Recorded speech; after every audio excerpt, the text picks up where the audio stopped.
because an economy involves trade-offs. Politics involves solutions, real or imaginary. Some years ago, there was a tragic airplane crash in which a baby was killed by being torn from its mother's arms. In Washington, the answer was quite clear. We must have laws that say that babies cannot be held in mothers' arms in airplanes. They must have their own separate seat where they're strapped in.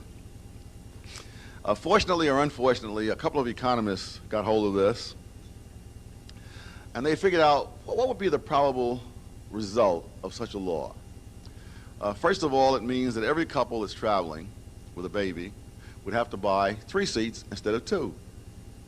And therefore they would have 50% higher costs of transportation.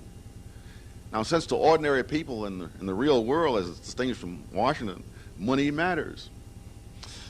And therefore some of those people would not fly. Some would take alternative transportation on the ground, almost all of which has a higher fatality rate than airplanes. And so they estimated that in the course of a decade, you would save 1 baby's life, and you would lose the lives of 60 other people, as well as $72 million. So the whole perspective of trade-offs is typically lacking in political decision-making. People ask such questions as, in politics, is nuclear power safe? And the answer is no, because if nuclear power were safe, it would be the only safe thing on the face of the earth. The only question is, compared to what? Compared to hydroelectric dams? Compared to doing without electricity?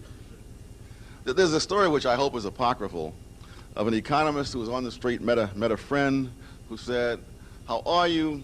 How's your wife?" To which the economist replied, "Compared to what?"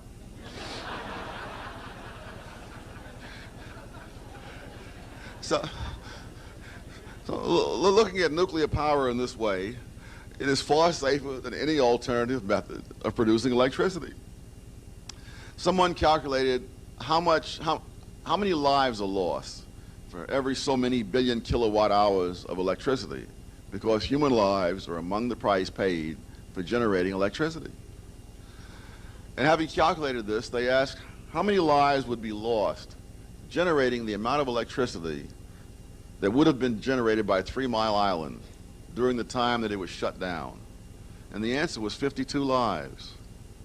No lives were lost at 3 Mile Island, even during the, quote, disaster, unquote.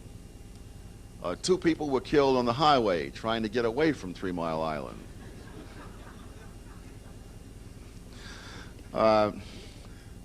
Someone has calculated the risk to your life of various kinds of activities.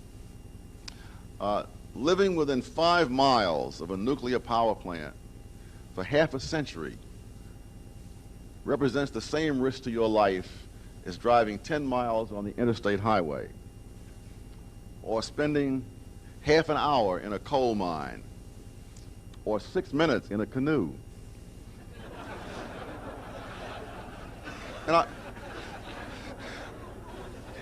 And I think of all the environmentalists in their canoes worrying about nuclear power plants.